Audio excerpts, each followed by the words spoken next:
Nik Collection just released version 8 of their software, and there's some really cool features inside of it. This video, we're going to take a look at the new features, and we're starting off right here inside of Photoshop. The very first thing that you'll notice is there isn't an actual palette that pops up for the Nik Collection 8. Instead, it's going to pop up over here in the plugin panel. If I click the little history icon here, and I click on plugins, you'll see that I have all of my plugins, and this is essentially the exact same panel that is over here on the left-hand side. The difference is when I click one of these, so let's say I want to add HDR effects to my plugin panel over here on the left side or right side of my screen, I'll just click there and you can see it drops this icon. One of the other new things inside of Nik Collection 8 is they've come out with new icons. In the comment section below, tell me what your thoughts are about these new icons. So after you've added in all of the filters that you care to add in to the plugin panel over here, you can just go ahead and close them and we'll go ahead and get started with editing. The next feature inside of Nik Collection 8 is the ability to use Photoshop mask inside of the Nik Collection. To do this, it's very important that you use the plugin panel versus coming up here to filter and then choosing Nik Collection 8 and then selecting the color effects. So if I do this, you'll notice that it's just going to launch inside of Color Efex 8, but I don't get any information about bringing in the mask. However, if I come over here to the plugin panel and I click on the icon for color effects, when I click open, it's going to give me the option to bring in the masks inside of the layer panel. You can only bring in masks that are on the layers. They have to be active layers. So what I'm going to do is select all of my masks. And notice that each of my masks actually take the name that is listed over here in the layer panel. I'm going to click open. And this is going to launch us into Nik Collection Color Efex 8. There's a few new features inside of here, and we'll cover those as we go through it. But the first one is, let's take a look at those masks. So I'm going to go ahead and grab a black and white conversion. And this is just so it's easy to see what we're doing here. If you're familiar with the Nik Collection, you'll know that we have local adjustments that we can use inside of our images to mask in effects. But over here on the far right, I want to draw your attention to this, and this is the import mask button. When you click this, it's going to give you this little pop-up window, again, with all of those names of the masks that we selected. So if I only want to make the background of this particular image black and white, then I can do so by clicking on this mask and adding that to the image. Now you can see that it's got it cut out of the animal, and I probably could have done a better selection job inside of Photoshop. I just used the quick mask selection tool, but you get the point. The next thing that you can do is you can combine these masks. So let's say I want to also make the animal black and white. I can hit the plus icon, and now I get two masks inside of my black and white conversion. Now that may not be something that you want to do, but that's something that you should be aware that you can do. You can add all three of these masks, if you so choose, into a single filter. I'm going to go ahead and turn this off so that way we see our squirrel as is. What you can also do is I can take the background, and let's say I wanted to blend this in with the squirrel, but I want to use a control point. I can grab a control point here, and I can click right here on the squirrel, and you see how this is adding everything into the mask.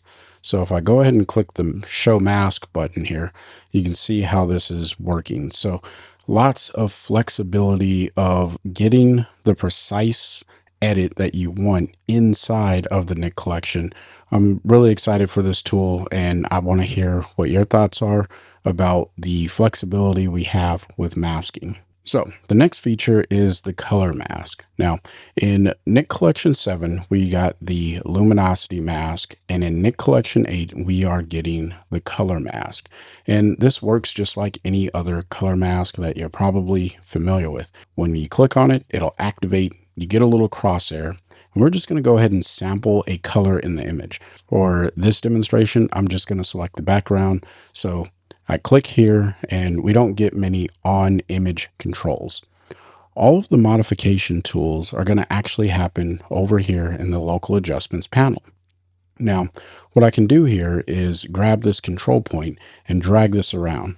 Now, make note that when I drag this back and forth, I'm actually moving both control points at the same time. This may not be what you actually want in your mask option. So over here on the right side, we have this little link icon. You can click this icon and it's going to break apart those control points. So now I can move them independent of each other until I get the mask looking the way that I want it to look. Now, one of the best ways of working with this color mask is to click on the little icon up here. So that way you can see the mask in action. And this is just the mask preview option, show hide mask. So I can now click and drag until I get mostly the background and none of the squirrel, or at least less of the squirrel. And that's probably as good as I'm going to get. So we'll call it good right there. And obviously I have some other issues that I need to clean up. Well, you can add in additional mask to this particular filter. So if I click the icon again to get another color mask, now I can go ahead and sample this yellow color and do the same thing all over again. And I'm not going to sit here and go through this and fine tune it entirely, but hopefully you get the idea of what you can do with the color mask. Not only can we send Photoshop mask from Photoshop into Nik Collection, but we can also send masks that we create inside of the Nik Collection back into Photoshop. Let me show you how that works. So we're going to go ahead and just add in a bleach bypass. I just need something that I can apply a mask to. Don't worry about what the image looks like. This is purely to demonstrate moving the mask from the Nik Collection back into Photoshop. So we'll go ahead and create a control line here, and I'll just put that right there, and we'll click to look at that mask, and you can see exactly what that mask is doing. So we have control line 1, and I'll go ahead and create another mask. This time, let's create a luminosity mask. So I'll click right here, and now we also have a luminosity mask. Now, in order to get the masks back into Photoshop, you have to come down here to this little icon next to apply, and it's going to open up a pop-up menu.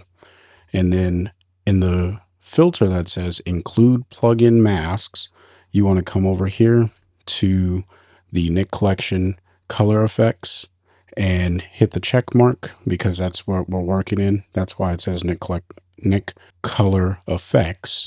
But the control line and the luminosity mask, those are the ones that we actually created. And if you leave this little merge selected masks unchecked, it's not going to merge them. But of course, if you do check it, then it is going to merge them. So after I have that done, I can go ahead and send this back as a new layer, and I'm going to hit apply. Maybe now. And Nik Collection is going to read all of those images, and it has now sent back my image. And you're probably wondering, well, Chris, where in the world are your masks at? Well, I'm glad you asked. The masks are actually located under channels. So instead of sending it back as a layer mask, very similar to what we would like to see here, Nik Collection actually returns the mask back as a channel. So if I turn these on, you can see I now have those layers, or those masks. And if I wanted to make a selection of it, I can just command and click. And now I have made a selection of this particular mask. All right, now I've been giving a lot of love to Nik Color Effects. So let's go ahead and jump into Nik Analog Effects and take a look at another new feature that's inside of Nik Collection 8. Now, what I'm going to do is go ahead and just select a preset. We'll go with this preset here. And I think that this looks pretty good for showcase purposes. Now, let's say I wanted to export this because I really enjoy it and I want to get it out so I can start sharing this particular image. In the past, we've had the ability to export an image by just clicking on this little icon up here at the top. Now we have a drop down to the right of our export button, and we get the option to export in either TIFF or JPEG. Now, we also have a preferences option here, and the preferences are really good because it allows you to not only choose the TIFF and what bit depth you want to export at, but you can grab the JPEG quality and you can change the percentage. The next feature that I want to kind of showcase here is how we can send different versions of the image back to Photoshop as an individual layer. And then you can use all of your layer mask to really map how you want things to look. I'm just going to do this with a few filters. First one I'm going to add is the bokeh filter, and we'll just place that right here, make it a little bit more appropriate for the image. And I'm going to click send as layer. Now it's important that as you get something you like in the viewer here, that you click this button, send as layer. And you get this little pop-up that says sent Photoshop as layer 2. That's perfectly fine. Now we'll go ahead and create, let's say, a double exposure. So we'll pull this little squirrel right over here to the side, and we'll say that I like that as well. So I'm going to hit send as layer again. Now I've sent 3 layers over to Photoshop, and I'll explain why that's 3 layers here in a little while. But we're going to do one more adjustment, and we'll do a light leak, and let's go with this red one. And then I'm going to click send as layer one more time. And now I have 4 layers that are going to end up in Photoshop. The reason why I'm getting 4 layers in Photoshop is because right now I'm going to send back this complete composite of all of our changes as a new layer. So that will be the 4th layer, or at least that's the 1st layer. You can also change this by selecting Smart Object. You can send it as an active layer, or you can send it as a new layer with a mask. I personally just like to send it as a new layer whenever I work inside of Nik Collection. You get the choice, and it's really user friendly now. So I'm just going to go ahead and hit apply. As you can see, the Nik Collection is bringing in all of those layers with individual looks on them. It may take a little bit of time based off of the number of layers, so you definitely want to make sure that you are keeping track of how many times you have pressed that new layer button. But this could be a really cool way of building up the looks on your images. So I'm going to go ahead and turn off the overall composite layer for a moment and just show you the buildup. So the first one is going to be just the bokeh. And then the second layer, or what's listed here as the 3rd layer, is going to be the bokeh and the double exposure combined. Because remember, we sent the bokeh and the double exposure as a combined layer. So essentially the composite that's inside of the viewer is what's coming back as its own layer when you click that send to Photoshop as layer button. And then we have the last one, which literally matches the initial, or the layer that came back from Nik Collection as well, because this was the very last filter that I applied. And then when I hit return or apply, it combined everything into its own layer. And that's what we have here. Now, hopefully this is inspiring to those of you who use the Nik Collection inside of Photoshop and want to work with your layer-based workflow. This just gives you that flexibility to do the thing that you know how to do best inside of Photoshop. I'd love to hear your thoughts on this down in the comment section below. Silver Efex 8 actually received an update as well. I'm going to go ahead and open up Silver Efex 8 by clicking on the icon in the plugin panel and then click open. When Silver Efex opens, you'll see on the right side that we only have one filter, and this is our film types filter. Now, this one will by default always show up when you launch Silver Efex. What's different here is none of the other filters are actually applied underneath it. So if you want to apply another filter to the image, you'll come over here to the filter section. And if you hover over it, you get a plus icon. Now I'm going to apply the clear view filter, and you'll notice that it adds underneath the film types. If I want to apply image borders, notice it's at the bottom of the filters in the left panel. When I click the plus icon, it's going to apply under clear view. But let's say I want to apply basic adjustments. Notice that basic adjustments is above clear view. When I hit the plus icon over here, it's going to apply basic adjustments above clear view. So what this means is when you are applying your filters, they're going to show up on the right panel in the exact order that they show up in the filters options bar. The reason why you may want to work in this way, or the benefit of working in this way, is that you don't have unnecessary filters clogging up your workspace on the right panel, and you can really just focus on the things that apply to your image.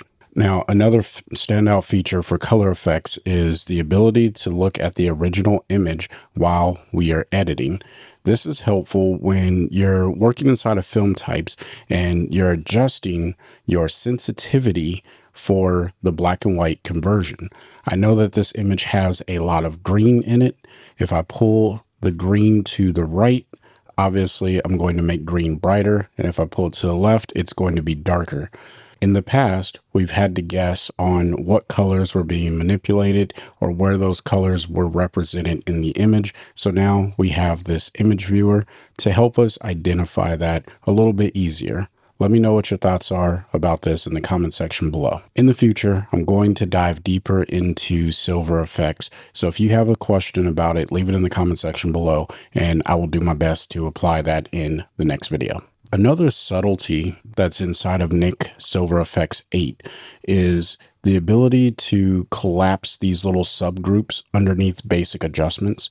In the previous version, Nik 7, these would all be open, and you would have to scroll considerably just to get around. So this is helping with that workflow, especially if you are in a flow state of editing. Now you can kind of minimize these and only work on the aspect that you care to see, instead of having a long list of effects or filters that you have to scroll through just to get the job done.